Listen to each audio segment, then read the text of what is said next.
All right, Gold Member. Don't play the laughing boy. There are only two things I can't stand in this world. People who are intolerant of other people's cultures and the Dutch. The Dutch again! The Dutch again! The Dutch again! Again! The Dutch again! The Dutch again! The Dutch! The Dutch! The Dutch! Again! Fucking Dutch! Again! The Dutch again. Here we are, guys. Woo. Woo. Hey, hello guys. Hello. After 35 weeks, we're finally back. What? 45 weeks? Yeah, we've been growing. We're become old. Already gray. Wow. Yeah, it's been a while, huh? It's been too long. It's Yeah. way too long. It's always too long. We want to do this every week or every 2 weeks, and we never manage. So it's kind of irregular, but maybe that's cool because then it's special, you know? Yeah. Yeah, it's like a treat for us, for you guys. So how are you guys doing? Yeah, I've been hanging. We're talking about the topic of today. I've just been hanging on waiting until we do the next Dutch angle. So there was for me a long cliffhanger. Right. Okay. And how are you, Marinus? Yeah, I'm tired. I just came yesterday back from Utrecht. It's a city in the Netherlands. I did a what's the English? What's the word? What's the word you're looking for? Cursus. How do you say? Course. A course. Training. Yeah. You did a course. I did a course, indeed. Right. And that was completely new to me, and it's exhausting. But yeah, next week again, then I have to make preparations for a studying project, and yeah, we'll see what happens. But I'm okay. I'm fine. You're okay. We don't need to save you. Exciting. Okay. Yeah. Marinus is getting even more smarter than he already is. Yeah. Doing these courses. Unbelievable. Okay, guys. I've been working on preparing the books for the printer. So we're still working on Perfect 10 issue 3.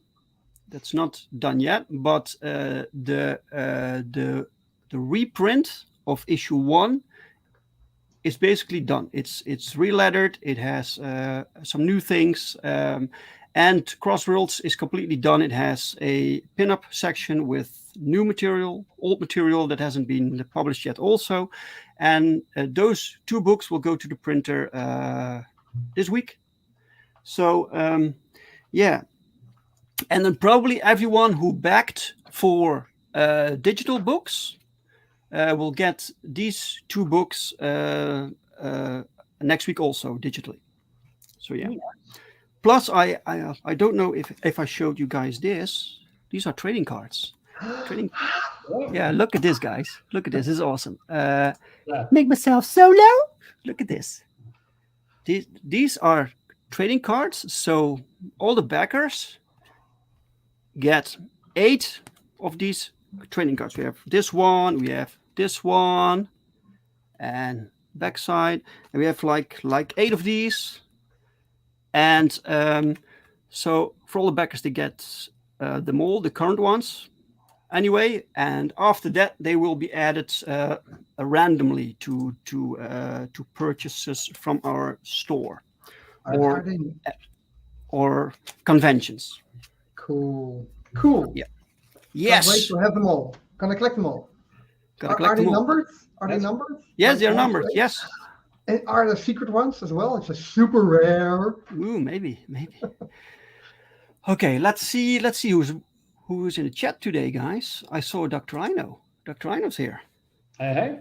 Hey, Doctor. I'll try to make it in time, but I'm quite busy. If I'm not here, I want to say have a great stream. Thank you, man. Thanks, man. Thank you so much. Thanks. And we have the mighty Mo Biggs. Hey, Mo, welcome. Hey, Roland, you may not know Mo, but Mo is basically everywhere. Everywhere. In all the streams, all the CG streams, you will find Mo Biggs. He's kind of a celebrity guest. So I'm very honored that he joined us today. Wow, cool. Hello, Mo. Welcome, Mo. Let's see. Then we have Shadowhawk. Shadowhawk Talks. Hail Shadowhawk Talks. How are you doing? Welcome. And let me see. Then we have Mike. Mike is here. Hey, Mike. Hi, Mike. Just wear a bag over your head, Marinus. They'll do that for one episode. Yeah. Well, let's not do that. I don't think he will survive that long with a bag over his head. We need him for our next episodes. 58 Underground. Hello, 58 Underground. A regular. Hey. Welcome, sir. Welcome Excellent. back. And Welcome. we have the Gordon Good Brother channel. Yes, we sometimes call him Gordon Good Brother because we don't really know his name. So, but officially it's the Gordon Good Brother channel. So, welcome, sir. Cool, welcome. Oh, wait, and then we have Hojo. Wait, Hojo. Hey, welcome, Hojo.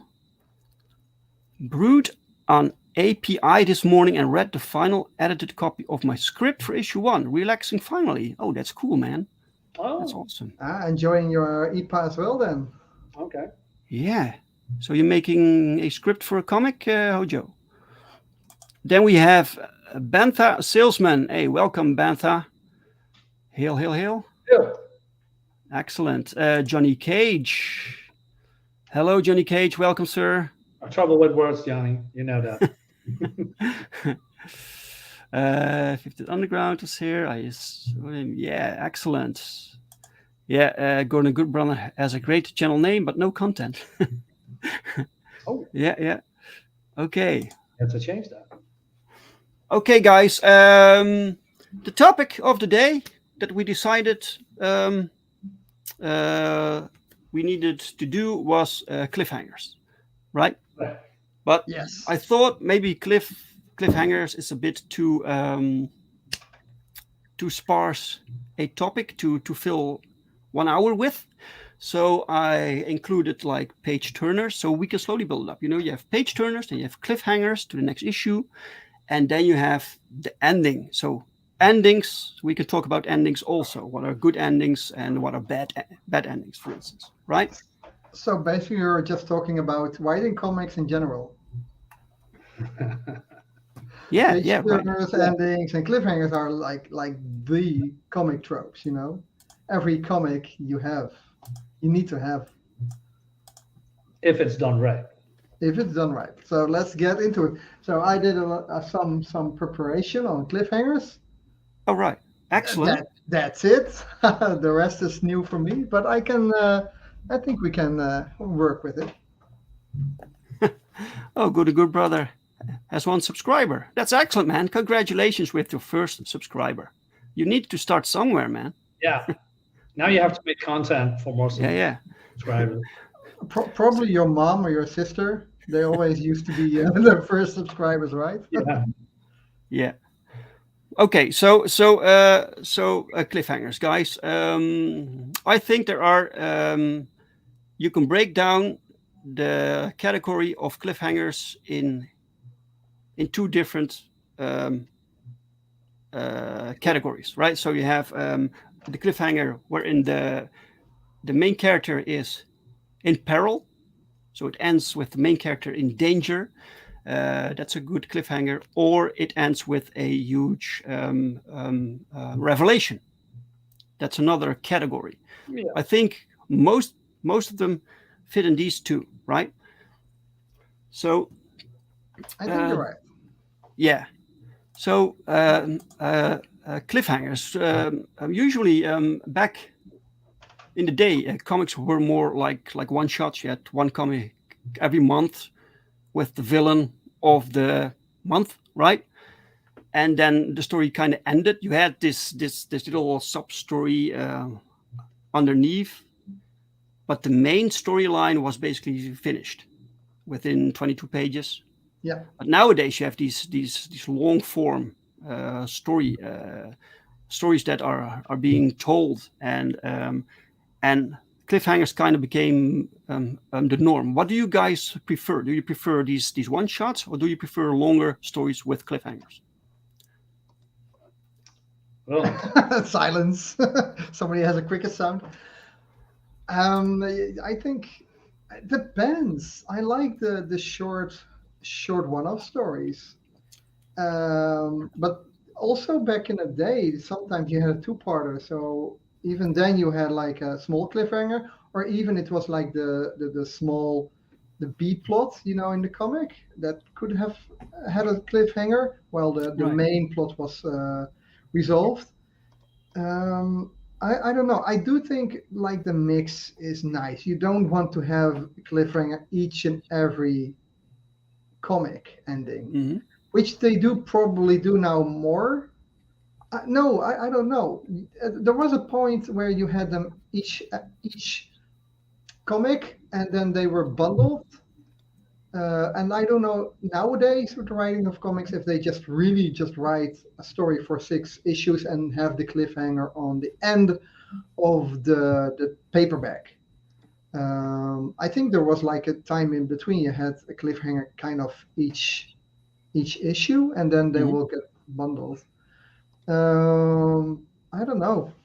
Hey, Ryu's here. Welcome, Ryu. Hey Ryu, I was thinking about the storyline, for example, the Last Hunt, Spider-Man's the Right. trade Yes. story. 6 trade- issues, right? It is for that time. It was not written for trade paperbacks. It was Mhm. just a finished story, and even there they had like I don't think cliffhangers because it felt like page turner, but usually the page turner was at the end of the issue, so you had to buy the new one. I don't know if that's a cliffhanger. I think we need to discuss what is a cliffhanger, what's a page turner in that sense. Okay, well, we can define that. Like I said, the cliffhanger is like something you want to bridge that month. You want people to come back for the next issue, buy the next book, right? So the cliffhanger has to be something that makes people curious. They need to know what will happen next. Yeah, exactly. And page turner is like a miniature cliffhanger. It's every odd page.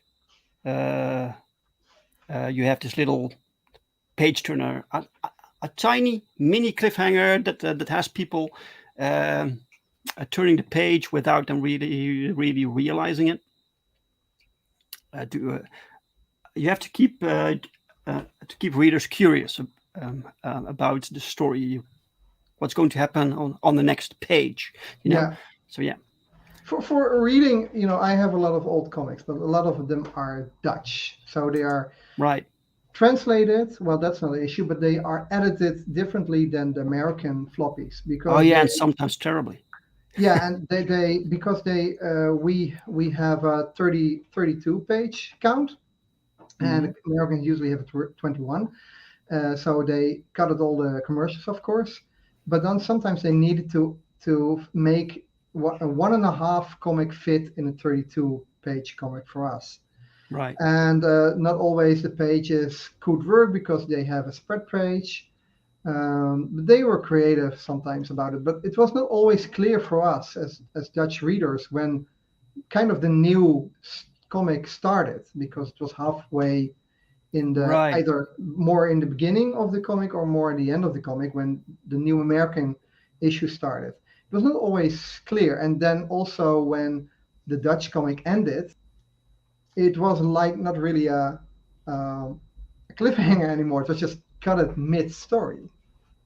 Yeah, that's what happens when you cut this issue halfway.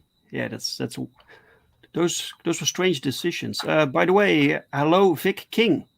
hey Vic. Hey Welcome, Vic. sir. Hi. Let me see. Mike says the Last Hunt, the pathicness of the Vermin character added well to that story's drama. Yeah, Vermin was pretty cool. Yeah, exactly. And that's the fun thing with the story. At the first it was just about Spider-Man and Kraven, and the Vermin storyline kind of trickled in there, and it ended on the main storyline basically. I thought that's really clever writing. I have the comic here, so this is basically Oh wait, one second. the end. This page is basically the end of issue 1, where Spider-Man just got shot before. Spoiler Right. alert. And they are burying him, and it ended here. So you don't know this cover, you don't see because it was not released yet. Yeah, that's a good cliffhanger for a first issue of a multi-story arc. And then you already here in issue 2 the last pages. This is not Spider-Man. It's Kraven beating the guy up Right. violently, and then you have Vermin coming into the mix, and Spider-Man is still in his grave, as you can see in this page. So you had the whole issue 2 is kind of the whole storyline following Kraven as Spider-Man. Spider-Man's still in his tomb. Sometimes he has these visions. Oh no, this is the Kraven part. I don't think Spider-Man was in this issue at all, to be honest. I think he's just in his grave, and the last thing was still his tomb.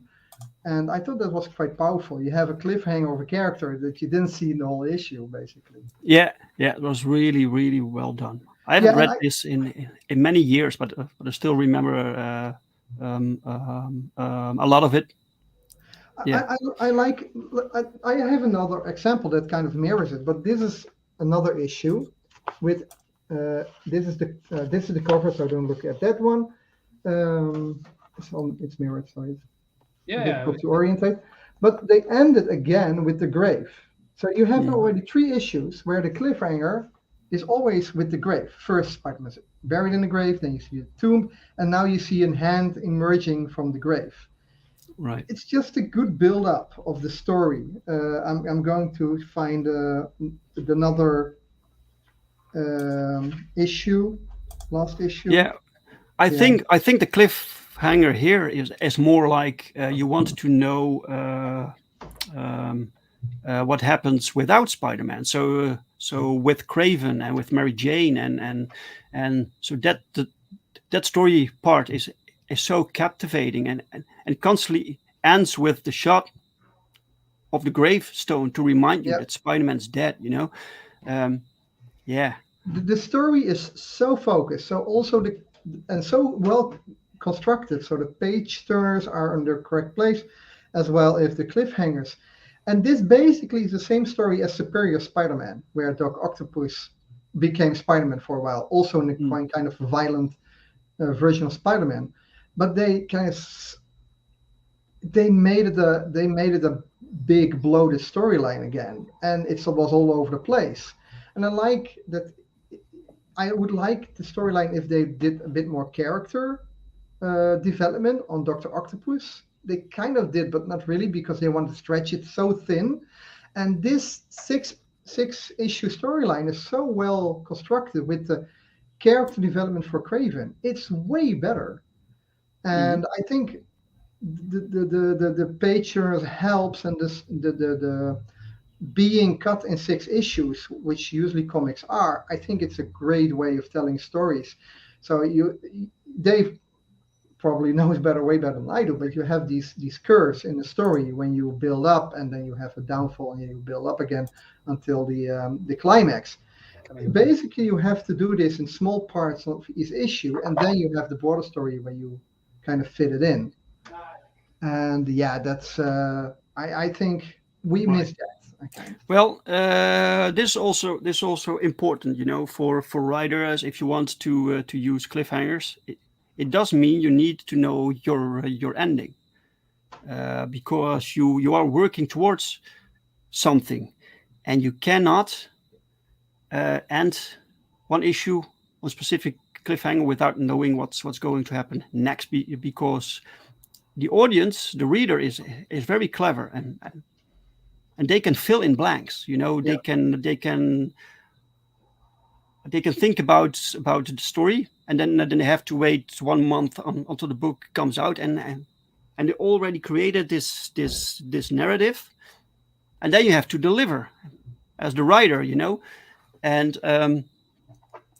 so you better know what you're doing. There are some movie directors, for instance, they just start something, they have no idea, like J.J. Abrams, right? Yeah, well, J.J. Abrams doesn't create original content. He just is very good at rehashing and rebranding already available content. But it's a good point that you raise here, Dave, because look at the Marvel movies. They just write one movie at a time, and they just throw a stinger in the end of the movie, kind of a cliffhanger thing.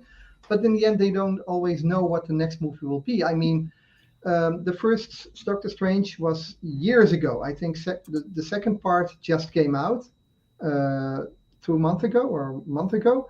And even then, right before the release, during filming, they were still adjusting the script. During the reshoots, they were still adding new stuff. And it's just because and I don't think that the stingers being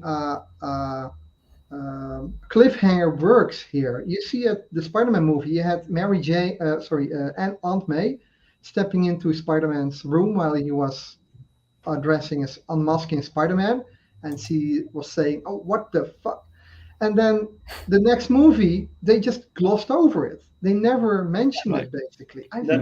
That's the problem with those movies, especially with Marvel movies. Now that we still talk about it, they are just throwing a certain character so that the fans or say, "Hey, I know that character," and it comes into a certain movie, so they're all happy about it. It's not because it's not really a cliffhanger. The cliffhanger is more like revealing a character. But then, just like you said, if they are having a real cliffhanger, it needs to continue in the movie that comes after that, right? Yeah. And that's never going to happen. No. Doctor Strange had one stinger, which kind of could have been categorized as a cliffhanger. Can you define stinger for people that don't know? An after credit scene, basically. Okay. A scene that's after the credits. I usually always refer them as monkeys because I first saw them during the Pirates of the Caribbean movie, where you at the very end of the credits you had this monkey leaping forward to you. So every time when we go to these movies, especially Marvel movies, where they had after credit scenes, we were always referring them as the monkeys. For my friends in a crowd, we always refer them to monkeys. But I think stingers is a good way, or after credit scenes. But anyway, Doctor Strange had an after credit scene. Could be very well categorized as a cliffhanger, and like we saw 5 minutes later, some more credits, and then they added a new after credit scene, which kind of negated or nullified the after credit scene just before. So it was like a cliffhanger, and immediately we were like, okay, it's not a cliffhanger anymore. And they tried to capture a new cliffhanger, but I thought, yeah, this is just commercial. This has nothing to do with the story we just watched. It's just a commercial to make people watch the new Disney Plus series or the new movie or whatever. And that's the difference also with these big, gigantic movies or storylines. It's a mixture of commercial and commercial story writing, and as well as creative story writing. I won't say bad story writing because the movies are well written, but sometimes the producers or the studios just want to have something that people are ready for the next movie or the next movie in the franchise. Yeah. One moment. Let's say hi to Spoorhacker. Welcome. Hey, man. Sorry, I'm late. Had to add another description to my fantasy race. Okay, cool. We all have fantasies, man, and that's okay. That's cool. And Mike asks, we're talking about books, not horrible Hollywood, right? Yeah, I think we can also talk about movies. It kind of is. Cliffhangers is for movies. It's sometimes a bit weird to me because it's a different format. For comic book, it makes sense. You only have 21, 22 pages to tell this part of something larger, like a mini series. For a movie, it's a bit tricky. If you do it, you have to know what the next movie will be, and the next movie won't be there for like 2 years, 3 years, maybe. So I don't think you can keep people excited for like 3 years. Yeah, the movies was kind of a segue to convey an example. But looking at the European comics, moreover, comic book novels or comic book graphic novels, we refer them here. They usually come out once a year or once 2 years. Mhm. And you see a lot of these comic books we have in Europe, they're just defined in one album. You don't see them continuing into the next issue. Not a lot, at least. There's no cliffhanger. It usually says, and the end just for now, or the end, or that's also a different way of in culture style, I guess. If I may interject a little bit, what European comics is, for instance, let me grab one. Marinus goes off. With European comics, it's like one album. So you have one album, and every year or 2 years you have a new album. So these are contained stories. Wait, solo. Oh, that's the wrong one. That's the wrong one. Yeah, Sorry. okay, it doesn't matter. It's this is a European comic. Raven. It's a pirate book. It's very good. I believe Michael Bancroft introduced it to me because he has the French version. This is the Dutch version. All right. And it's going to be 3 episodes. Or 3 volumes. I got 1 and 2. And this has been out for a while now. So just like Roland says, it takes probably 1, maybe 2 years that these guys completed these books. So the cliffhanger is something that's going to pull you in, but then you have to wait 2 years. And what's happening on the background? Nothing. Okay, I heard something. Doesn't matter. But but for instance, when it comes to, let's say, this one, Alien Genocide. Sorry for the I got a blur thing behind me. Jesus Christ! You know what? I'm going to turn the blur thing off so I can show you a little bit better. The virtual backgrounds, none. Okay, so then I got this. Click. So I got this one. This is a 4-parter, but it pulls you just right in until you get the next one next month. Right. The fun part, when it comes to continuous series like Spider-Man, at some point you can make me smaller again, please, Dave. Yep. It needs to make a cliffhanger after cliffhanger after cliffhanger after cliffhanger. Yeah, some is big, some smaller, but it always ends. Oh, we have let's say, Hammerhead or the Vulture on the cover, and then you think, hey, he's in the comic, and then you read the comic, and there is no Vulture or there's no Hammerhead except for the last page, right? That's the big reveal. So the guy on the front that needs to pull the readers in, because that's the first thing you're going to see, is also on the back, because it continues in the issue after that. I really don't like that, because I think, hey, this is in the book, and you have a fighting scene on a cover. Now they all do posing scenes, but that's a rep. Yeah. Okay. But, but normally you have a fight between Hammerhead or Vulture against Spider-Man, for instance. And I want to see that in the comic, but then they say, "Hey, this is the big baddie. He's coming into the next issue. You have to buy the next issue to see what's going on," and it continues and continues and continues. Mm-hmm. But we all did it, I believe. We all bought the Spider-Mans, all the Fantastic Fours, all the Avengers, and the Justice Leagues, and the Batmans, and that's okay. But for me personally, I not really into buying comics that has 1,000 books anymore. For instance, I like Batman, and I recently bought a couple of old Batman books from the 90s, and I really like them. But now I think, okay, do I need to go back and buy all of these, I don't know, 50, 100, 200 books of Batman? No, I don't want to do that.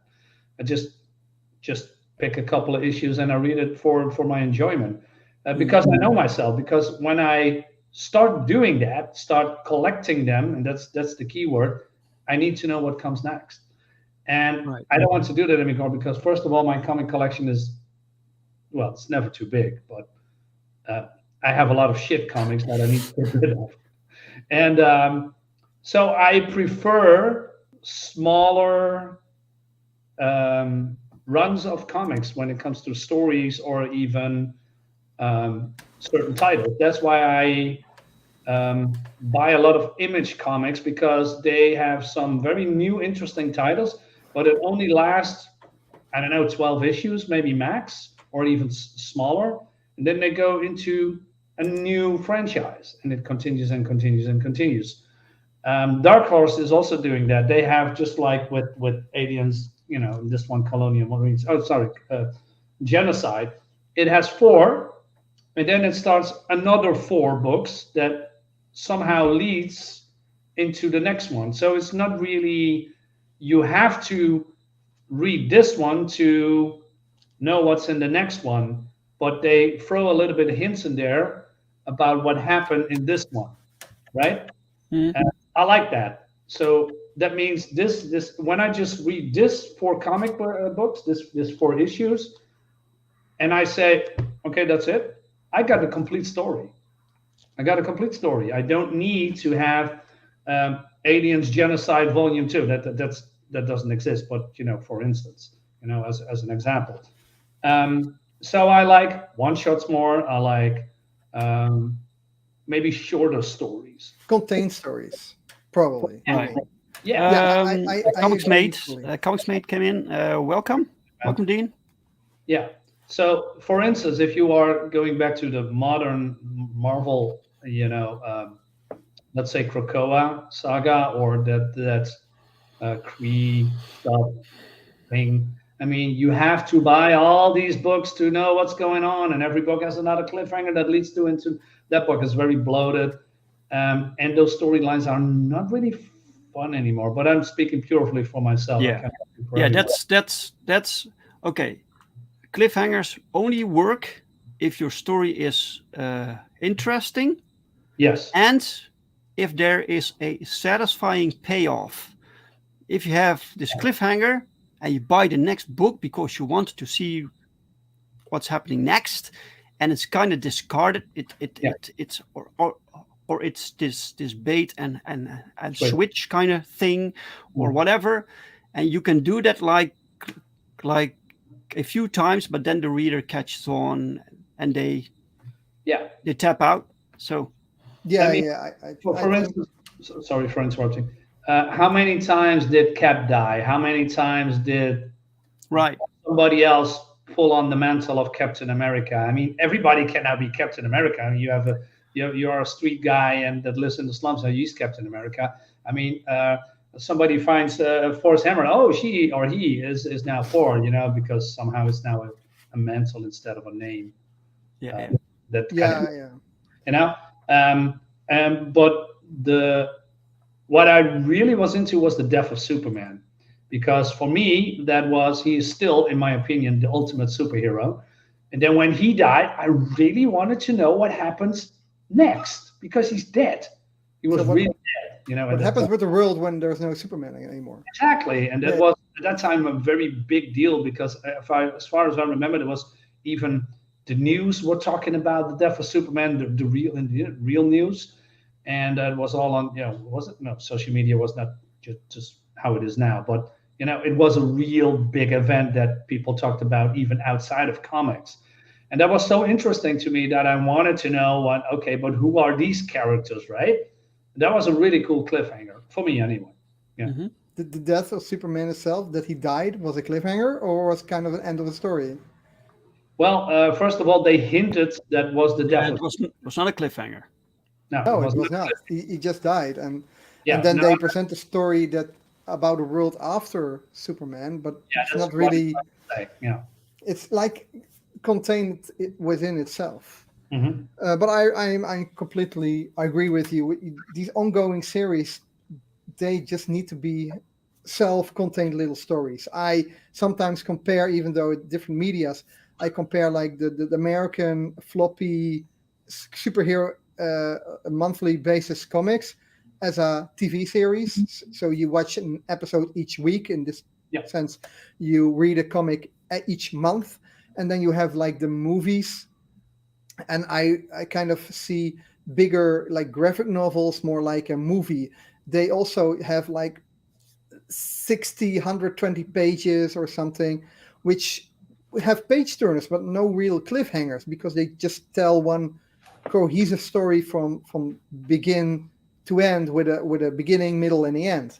And within comics, writing comics within separate issues each month, you have a different writing style. So you have to have this beginning, middle, end each issue, and you have it if you want to write it for like a six-parter.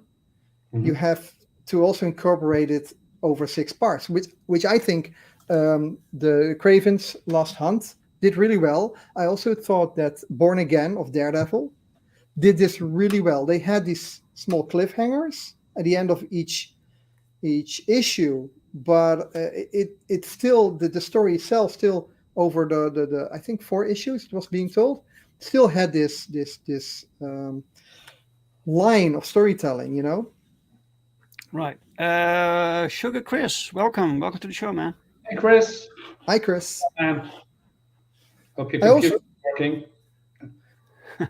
I don't know what you guys think with the eyes of now. I know at that time it was quite of a kind of a thing, an issue, when Todd McFarlane started his own Spider-Man series. We know Todd McFarlane being a great artist, but then he started to write the stories, and I remember that people were very, kind of disgruntled because or complaining that Todd McFarlane couldn't write a story. He was not a story writer, a comic book writer. He was an artist. But I have to say, reading back The Torment, the first issues, was a really focused storyline.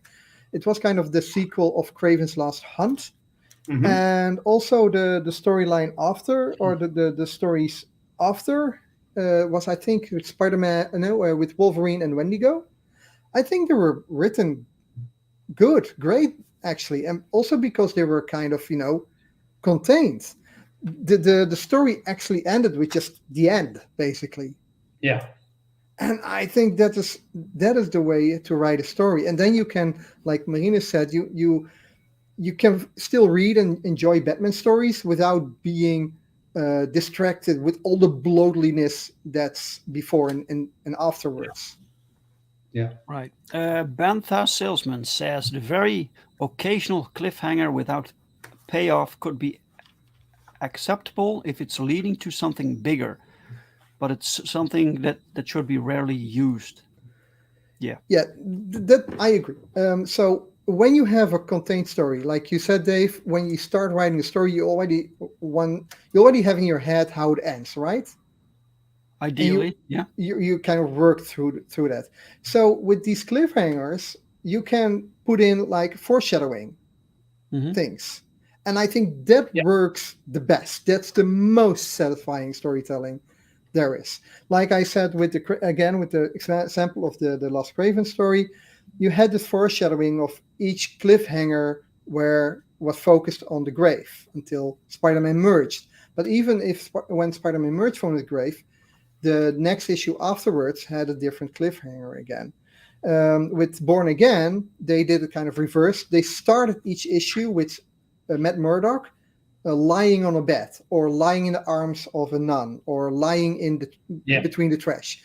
This is good storytelling, because it's also foreshadowing where he starts and where he will end. Right. Okay.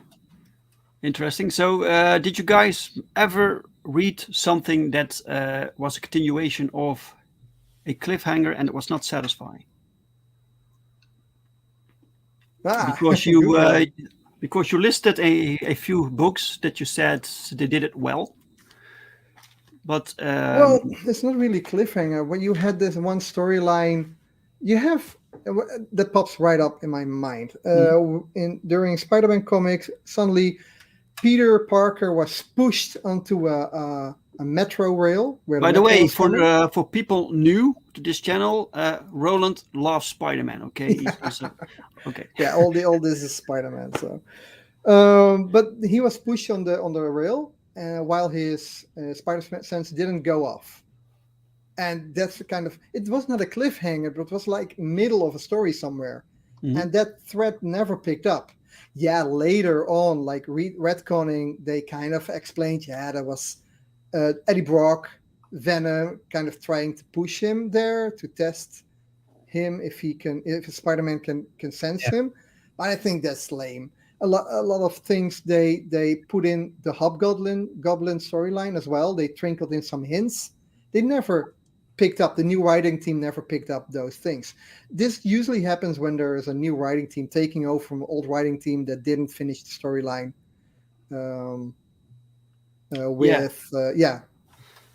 Yeah, you shouldn't do that. I think when you write something, you should write in sections. If you write something and at some point, the next writer is going to take over the series, you have to finish your storyline, not leave threads hanging for the other writer to pick up, because they don't know. Usually they don't know, or you have to discuss it or whatever, or they mess it up, so finish your own work. Yeah, well, a good example is the whole clone saga, right, from Spider-Man. That has like 5 years of error. I don't know how long it lasted, a decade. I don't know. Yeah, it was a mess. Yeah, it was a mess, and they changed teams so that much. They didn't know what they were doing. No, it was a shit show. It's the same now with the whole Venom storyline, or with the Knall storyline, or whatever they call it, with the symbiotes. It's a mess. It's just so much, and nothing makes sense anymore. But I'm going a little bit off topic. I like Eddie Brock with a symbiote suit, and he was Spider-Man's nemesis. Now he's savior, hero, and everybody can wear or has a symbiote now, and it's just, we have now a new symbiote, and that's the cliffhanger, and I'm like, here we go again, a new symbiote that is only popular for a couple of issues, and then we never hear about it again. Well, I liked the one that issue where Eddie Brock got got released or broke out of prison, and there was this little drop of symbiote hanging there with Cletus leaving behind. Yeah, okay. That was a good cliffhanger, because it was also the first time. Yeah. But then not long afterwards, Venom had his own series called Lethal Protector, and the first storyline was about this 5 symbiotes, whatever. I thought, okay, this book is not for me. It is already overkill the first page. Yeah. Indeed. By the way, I started to watch the second Venom movie yesterday. Oh yeah, it's on Netflix now. They dropped it. Yeah, I was 15 minutes in, and I was like, this is terrible. Did you saw the first one? Yeah, I saw the first one. Which was I didn't think it was really good. It was mildly entertaining, but the second one was terrible, man. So anyway, besides the point. So yeah.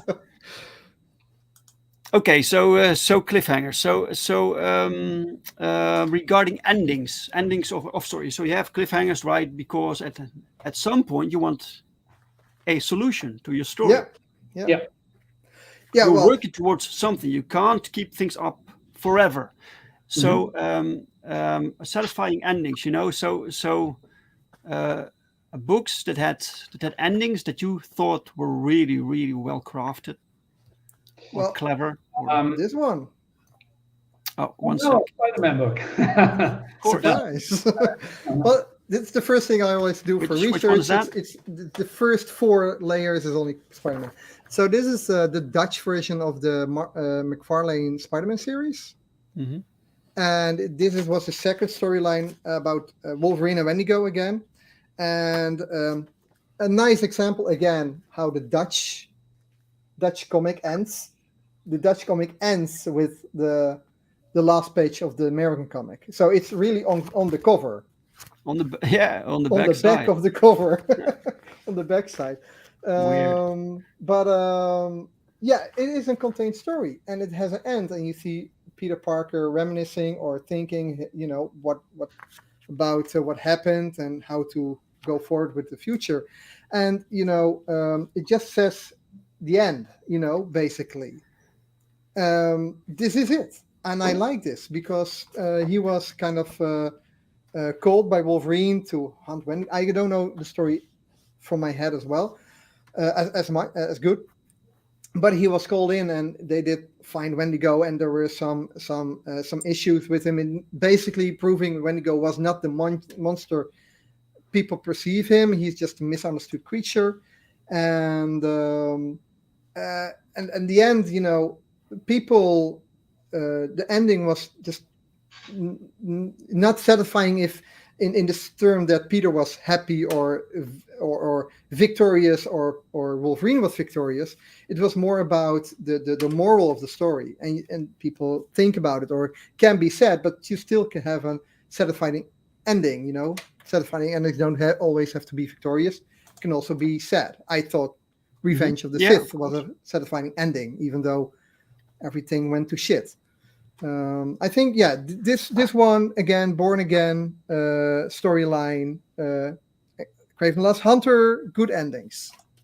Good cliffhangers and good endings. 58 Underground says DC Identity Crisis had a great ending twist. Yeah. It was nice. I'm also a fan, probably a little bit less known. It's called Days of Vengeance. I reviewed that on my channel. It's also DC with a very, obscure characters.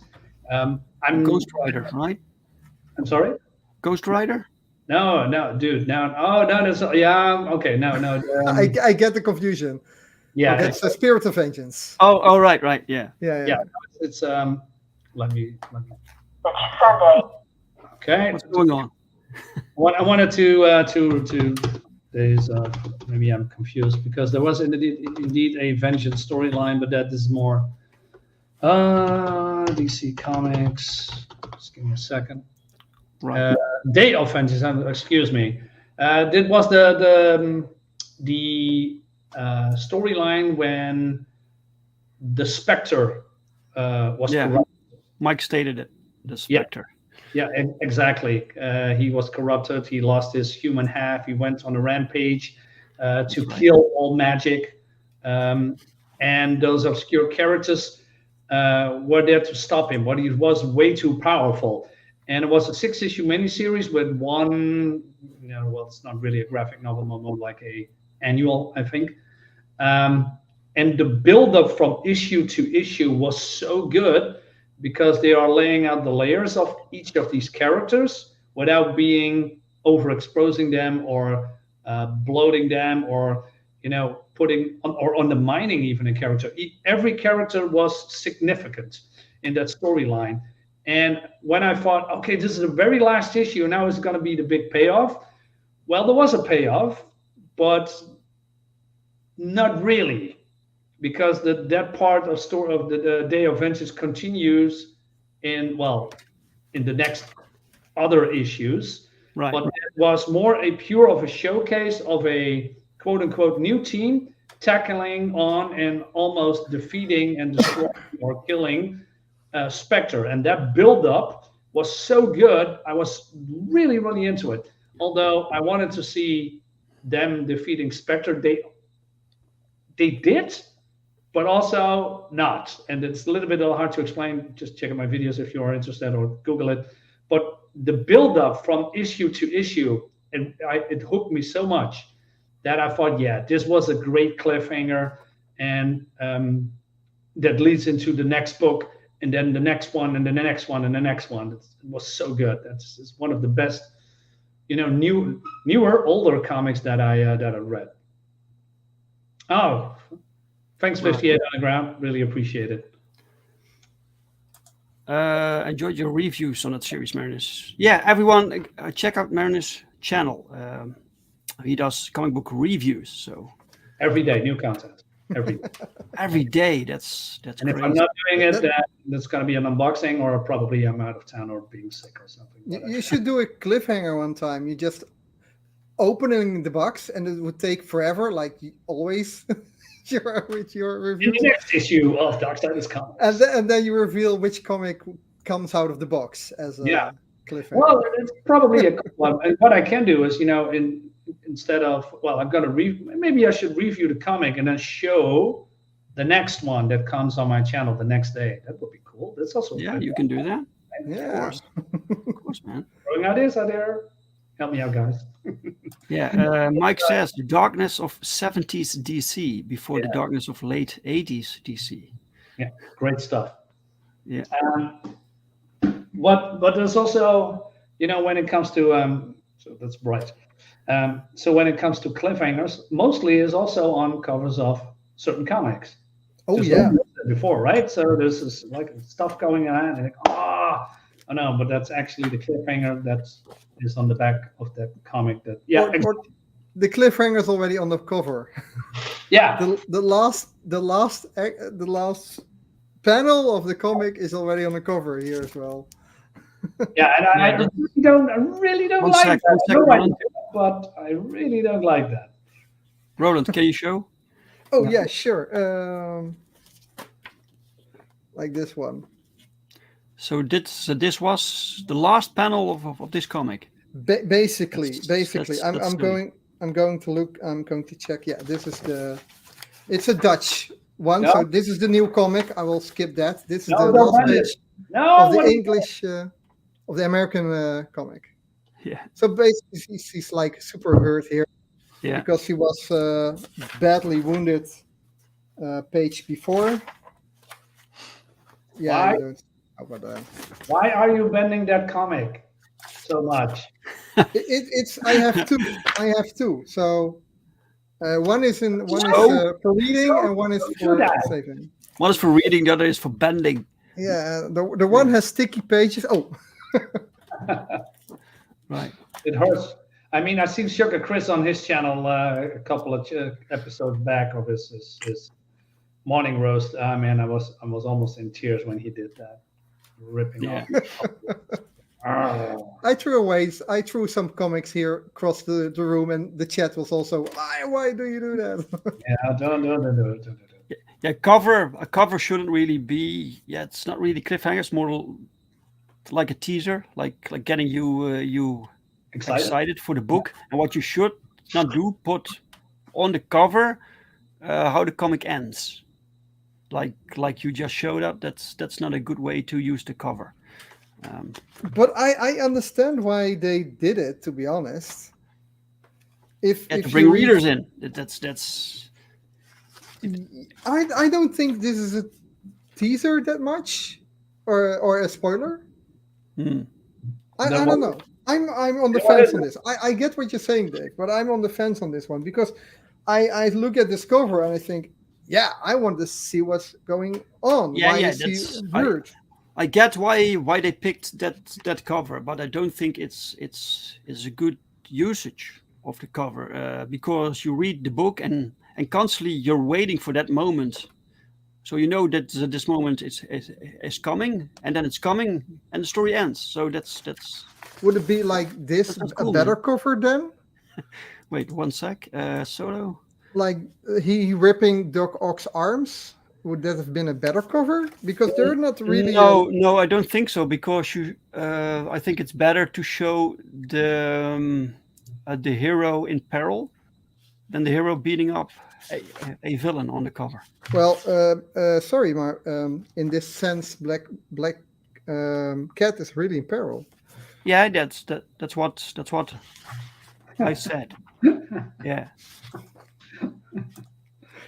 Oh man. Yeah, but Anyway. but you're right, Marinus, that there are covers that they just spoil the last page, the cliffhanger basically. Indeed, I never forget that again. Jesus Christ. Ripping up cover. Brazilian Dave is here. Welcome, Dave. How you doing? All right, me Barris. Hey, Brazilian Dave. Yeah, this is right, Gordon. But you know, they make you want to turn the cover. So to read without the book, but spoiling- it shouldn't spoil the ending. So, in your opinion, Dave, what is then a good cover that gives away a little bit, but not showing the last page? What we talked about a minute ago. Oh, there are plenty. There are plenty good covers that do it right. I don't think there are many covers that actually show the ending. That's rather exceptional. More. No. There's a lot.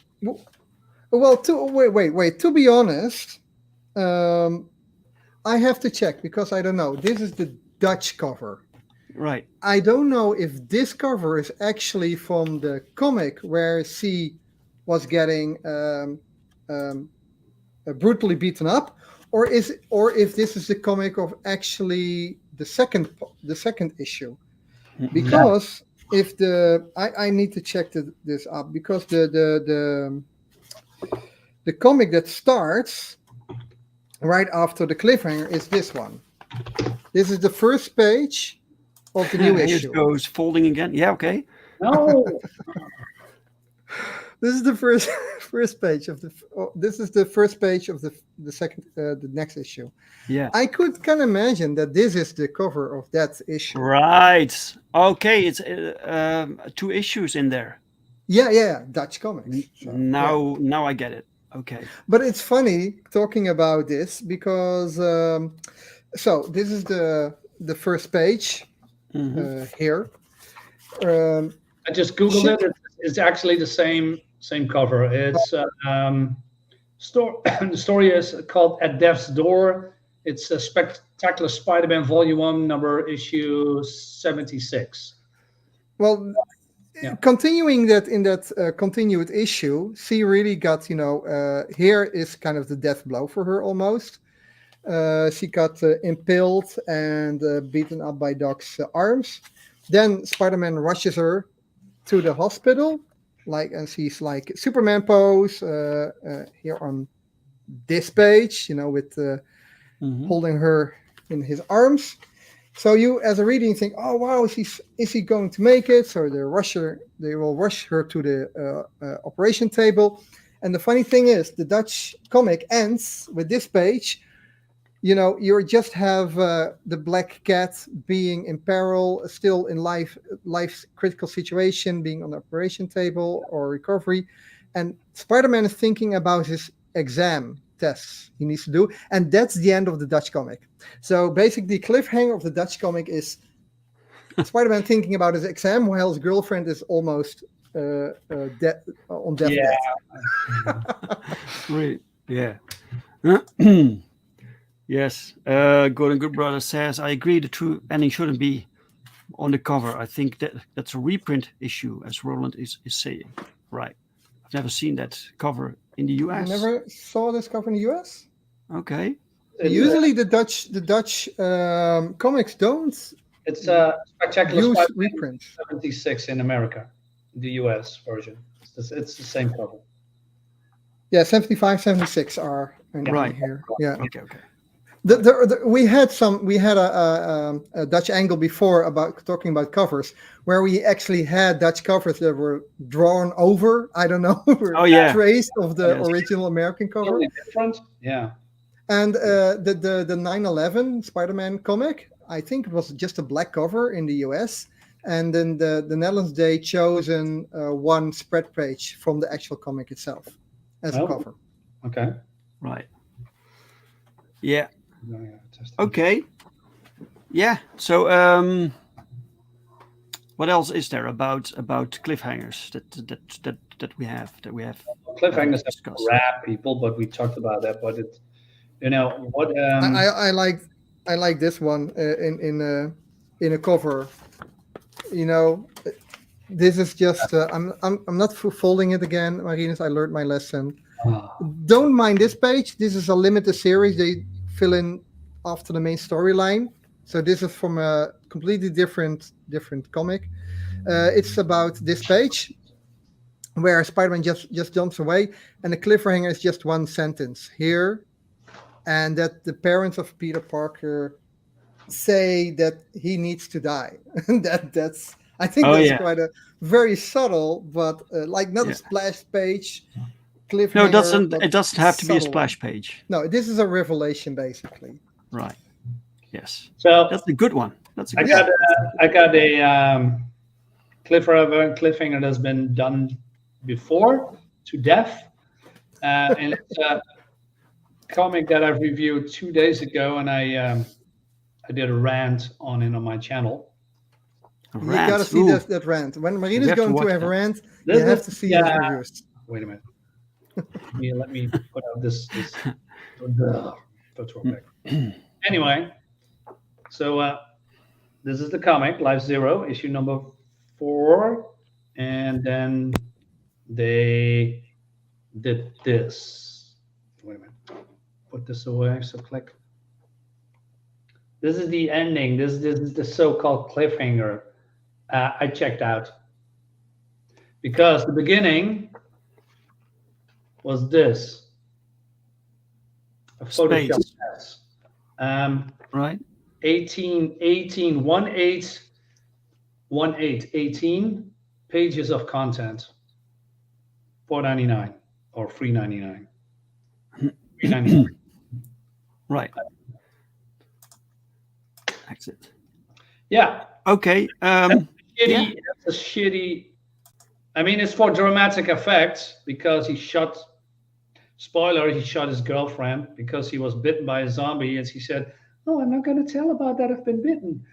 Although they're in a military camp, and the military camp didn't check her at all. So okay, just watch my video and my rant. It's called Clear. Yeah, watch that, guys. Bristolian Dave says, I like a good cliffhanger. I don't like cliffhangers when I don't know how long or if the next issue will come. Too many number ones without the story being complete. Yes, especially with indie comics. Yeah.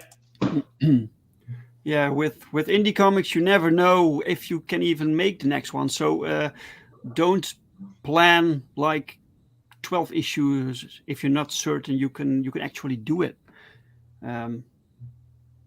Also because there's like 6 months between each issue, you know. So try to keep it a little bit contained. That's my advice for indies anyway. So yeah. I mean, what is a good, what is a bad one? Yeah, well, we showed some examples, but it depends. I mean, you have sometimes it's also they do it for shock value, you know, instead of driving the story forward. And then they have some really revelation, and then I thought to myself, wait, that's it? That's the whole build-up? That's it? At least there is an end, yeah. Yeah, well, there's an ending indeed, but okay. That's an issue with a lot of creators. They start way to want to push too much in their story because they're so enthusiastic and they want to reveal everything about the world building and about the characters, and it's way too much. You need to keep it centralized. Cut your darlings and just focus on the character because your character is way more enticing than your world you're building around, you know. And people have like Star Wars and Lord of the Rings and all these big franchises to look on and to be as example, which is fine, but you have to start small, you know. The Lord of the Rings started with just a small hobbit, basically one single contained book, and from there you gained the big Lord of the Rings massive world. Also with Star Wars, George Lucas just started with one movie and he just wanted to see if that movie would work or wouldn't work. And well, it became successful, and then you can think about enlarging your storyline. but don't push everything in one small, or one big storyline. I mean, or multiple comics, especially with indies. Or characters. Just start small, a small book, and just nail that. And then you can see what happens. If people like it, and then you can continue that storyline if you like. I wonder what Perfect 10 Free will look like when it comes to. Yeah, that's me too. You're already. I don't. You still need to start writing. yeah. We're just getting started. Yeah. Every update he will give now is like, we're still working with the printers. We're still. Here's a picture of another comic that made 10 years ago. It's like Dave's Cliffhanger. Perfect 3. Yeah. Perfect when it will be released. Yeah, that's. I gotta say that issue 3 was the most difficult issue to write for me because it's the bridge towards the last issue, and it was challenging and it had a lot of characters, and there was a lot of juggling, but yeah, you will find out in a few weeks. Does it contain a cliffhanger? It does, yeah. Wow. Wonder about Dave's Cliffhanger. It does. I Yeah. hope so, man. I'm gonna call you out on that. And then said, look, let's go back to the Dutch angle and number the week, and then we're gonna show you this video. Sure. Gordon Goodbrother is going to binge all Perfect 10 issues, I guess.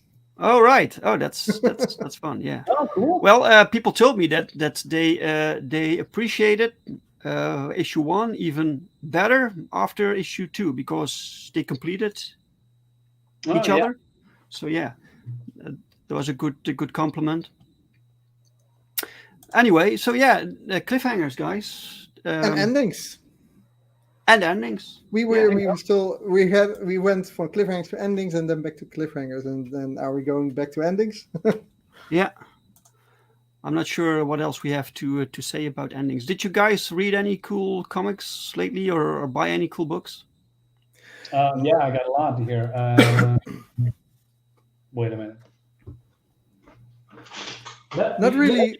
I'm not buying comics that often anymore. I have to check more the indie comics, but I have to be very sparse because the money is bigger on those issues because usually the shipping costs. So it's crowdfunding. I'm looking for the digital ones then. Turtle books. It's a big one. The Last Ronin. I just read issue 1 and 2, and it's really good. It's I don't have many. I mean, the amount of turtle books that I have, I can count on one hand probably. But this is great stuff, man. This is basically, let's say Old Man Logan or Old Man whatever you call it, but then in the future with one turtle. So there's stuff happening in these. Yeah, man. Yeah. And then if you know how the turtles started, it's like this little small underground black and white silly an indie comic basically. Yeah, an indie comic. Yeah, I only the only lore that I have is from the computer games and the cartoons in the 80s, 90s. Yeah. That's about it. And I just got 2 trade paperbacks. I got one annual that I really enjoyed, and this is my next installment in the Turtles because. Yeah, I thought when you look at the cartoons, they are cute and have for toys, etc. But this is blood and brutal and kicking ass, man. It's really good stuff. Yeah, like the original the original Ninja Turtles. Extreme titles, Dave. What do you mean? I reject that. But Bristolian Dave is getting Miss Marvel next, and we all wonder why. No, I think he's referring to Marinus. Oh, Marinus. Oh, yeah, of course. Yeah. Yeah, because we all know Marinus is kind of, always bitching on Mrs. Marvel or Captain Marvel, but I think he's in love with her. What? He likes her. Are you crazy? Welcome to the show, Hex Allen. Welcome. Hey, welcome. But Bantha says, I agree with Roland. Shipping costs are a killer at the moment. I looked to back the latest Common America, but $70 in shipping? Wow. Holy shit! Jeez. Put me off. Yeah. Yeah, Right. man. Everything else, about above 20 or $25 is way too much. Well, $25. Yes. I Guys, also- if you back Perfect 10, shipping costs are about $15. What? That's it. How do I do it? I don't know. What? Well, you have to release it first. Then we'll see. So when I completed Electrolypse again, I really enjoyed this from Frank Miller. This was the first time that I actually read this comic, and it's a million years old. It's also from Epic Comics instead of Marvel, because I don't know, maybe there was the property at some point, or I don't know. And it even smells old. It's freaking fantastic. So good. Yeah. Very Wow, cool. that's a good format. Yeah, it's big. Wow. So Is that new? It's Is that a new book, or I'm sorry. is that a new book? No, just the hardcover of the famous Oh, right. Yeah, right. I see. with Daredevil. Daredevil is in it too, and well, Matt Murdock. I mean, look at this, man. Holy shit! Wow. Great stuff. When Marvel Yeah, was so cool instead of whatever they are now. Yeah, but that I think so. Kind of, we all agree that a contained story with a beginning, middle, and end, where the writer already knows where the story is going to end and work its way. If he works the story in individual issues, he can create cliffhangers between the issues, but still have the overarching story. I think we all agree that's the way to go nowadays. These ongoing stories with every issue, a cliffhanger is too much. It's like in the 90s, every cover is a holo cover or has 5 different variant covers. They don't know when to stop. Just leave it with the contained storylines. And even though they can continue to a next storyline, like you have the Batman and Superman Oh, yeah. series. Yeah. It's just, it's part of a whole ongoing series, but this is just a contained story. I can read it without having to read the previous issues or the next issues. Yeah, well, writing for the trade, that's kind of the norm nowadays. Yeah, if it's done correctly, you don't have to still make a cliffhanger after the trade. You can still make it a contained story. I don't know if this is part of the series or if it is a limited series, but I like this one as well. Yeah. You need to know a little bit of history of Supergirl, but not that much. That's always with comics. You need to know a little bit. Like the Long Halloween, everybody knows that comic, or the Dark Knight Returns, everybody knows that comic. The Hush, Batman is also just a contained story. I'm not collecting Batman at all, but I know who the character is. And when I just pick up these stories, I can read them and enjoy them, bundled or loose as individual issues. But when the stories ended, they end certified, and it doesn't give me the urge to buy a new issue. I don't know if it's a good thing. That's why most people buy trade paperbacks. That's true. Yeah. And sometimes Sugar Chris asks me, what contact do you have in the shipping industry, Brink? I work together with Critical Blast. So he does kind of the distribution for America, and I do distribution for Europe. So yeah.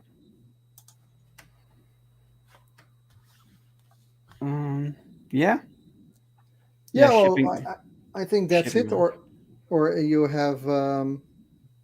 have just stories that are told for only one purpose, like The Watchmen. You don't need to go further than that. That's it. Oh, good. Yeah, and also the Incal, they build a whole universe around the Incal and continuing with the Meta Barons in the same universe. But the Incal itself is already perfect. And that's good if they would make a sequel. And that's contained as well. It's perfect. But everybody should read the Meta Barons. Everybody. Yeah. Everybody. Yeah, but it's so much. It's space opera. Oh my god. Yeah, but then in Best space multiplied. opera there is. Perfect, in my opinion. Well, you're lucky you have this big, unique book. Very lucky. I paid a lot of money for that. I mean, I believe it was $150, but I have that some king-sized, oversized, numbered, whatever it is. It's huge. Right. Yeah, I try to keep it in perfect condition. By the way, do you guys know Ash? Ash? No. I know this. I know the logo from somewhere. I bought haven't this read it. comic. I was at the comic convention last weekend. Yeah. In Haarlem. Yeah. And I bought this. So it's by Jimmy Palmiotti and Joe Quesada. And it's about this firefighter who transforms into the superhero that uses fire, and even the costumes in firefighter outfit colors and stripes. So that was pretty cool. Cool. But yeah. And the last book that I read was this one, The Replicator. Right. Yeah. So look, this cover's pretty cool, man. This cover's great. Yeah. Nice action cover. Joe Quesada is actually a really good artist. I think he's not a good editor or whatever his role was in Marvel, but his art, I love his art, especially on the Daredevil ones. He's a real I love his art. I don't know if he still makes art or if he's just I believe pension he just quit, right? somewhere. Yeah, Joe Quesada quit last month. Well, Yeah. there was a time he was editor in Marvel or whatever he was, and he didn't make a lot of good decisions. He made, for one, the decision to nullify Peter Parker's marriage. Yeah, the first 10 years he did good work, and after that, Yeah, and a lot of good writers like Michael J. Straczynski, they were victim of that. He had a very good Spider-Man one of my favorites. And he worked with John Romita and with Mike Deodato. And then he just messed up. Yeah, well, not Michael Straczynski. I think he was forced to write into the Civil War and what ended afterwards.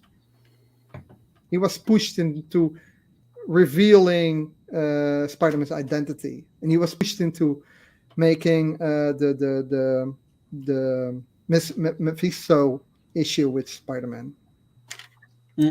Yeah. I got it. Oh, wait a minute. Speaking of cool comics, check it out. He's off again. Will Quesada never be forgiven for one more day? No, never. No, never. No. It happened. Some things are. Get over it. Yeah. Yeah. Let me see. What else did people say? Yes, I know Ash, Quesada's creator-owned hero. Yeah. See. What does Mike say? Watch the documentary about Jodorowsky's Dune. Oh yeah. But I do agree. The documentary is quite good, but I would never ever want to see the movie finalized, because it would be an even more disaster than the David Finch one. Right. David Lynch's one. It is too conceptual, and the art is amazing, but I don't think it fits the Dune universe as we know it. I think the last Dune movie, it's a masterpiece. It's beautiful. It's perfect. Yeah, is it good? Yeah, I am really waiting for part 2. The movie, kind of talking about endings and cliffhangers, the movie kind of ends abruptly. Yeah, the same thing with the Matrix, right? The second Matrix film. Exactly. It just like it feels like a Dutch reading American comic bundled into one Dutch comic. You just read one issue and it has a cliffhanger or an ending, and the next issue begins, and then halfway that issue, the comic is just done. Yeah, but did they film it in one go and No. split the movie up? No, Or- I don't believe so. No. All right. They did with the Matrix, right? With the Matrix. But then yeah. still, they could have edited better. Hmm. The next book I'm going to read is Shadow of the Kraken So by Guatemala. why not open it now, Marinus? We will sit here. I will grab my popcorn, and you read us the book. The complete book? We Tati all Mel have is an such a hour, good- right? Well. It's story time with Marinus. Marinus. Dear It all kids. started in the past. Okay. Yeah. Anyway, no, but it's cool looking cover. Show us the signed. art, man. This fantastic art. Let me show you. Tati Mel can draw very well. Yeah, for instance. Yeah. Just show you a couple of pages what it's actually is and looks like. Don't want to show you too much, but on the other hand, why not show gorgeous art when you can? Are, Yeah, are you beautiful. are you giving us a teaser or a preview of your next unboxing on your own channel, or No. is this a cliffhanger? Yeah, nice. Yeah, it looks really, really cool. That's it. I'm gonna not show you anyway. Maybe this. Here. Oh wait.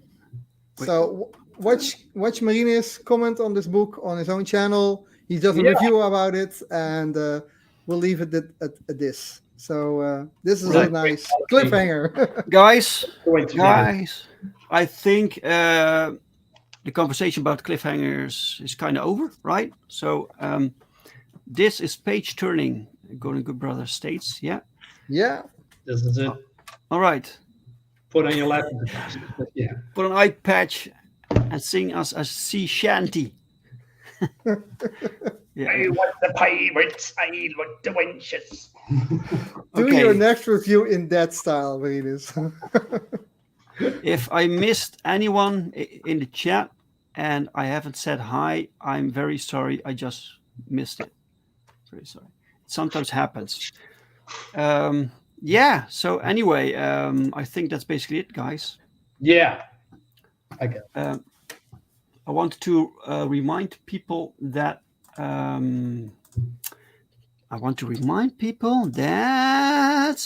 you can still back Perfect 10 issue 3. We're in demand. We have 2 of these perks left, 2 of the Crossworld Commission. So 8 are gone, 2 left, and they're wonderful. And a few of those will be in the Crossworlds comic book in the pinup section. So check that out. Yeah. And you can sign up for American Bliss Father's Pride. We're working on that also. So yeah, that's basically it. Roland, Marinus, I want to thank you guys for another cool episode. That was fun. Thank you. Yeah. Oh, I forgot the ticker. Wait. What? There we go. Hey, we have I always forget it. Oh no. the last 5 terrible. seconds. Oh, okay. Right. Here's a ticker. Right. Enjoy, guys. Enjoy. Marinus should do this. Then the ticker Oh, works. no. And special thanks to the chat, to everyone watching and commenting, and for dropping by, for sharing. If you like it, let us know. Give us a like and share, and tell everyone. Subscribe. Yeah, it was fun And to see you all again. we hope we will be back in a few weeks. We don't know. We don't really know. That's the cliffhanger. It's always a Yeah. surprise. Oh wait, I have a question. Will Perfect 10 be available on American Bliss campaign? Maybe. I think right now we're doing add-ons for other Jamin comics. You can just add them to your order, and I think this will be the same for American Bliss. So yeah. Yeah, why not? Okay, that was it, guys. So thank you all, Chris. and hope to see you next time, guys. See you later, guys. Bye. See you later. Bye bye. See you.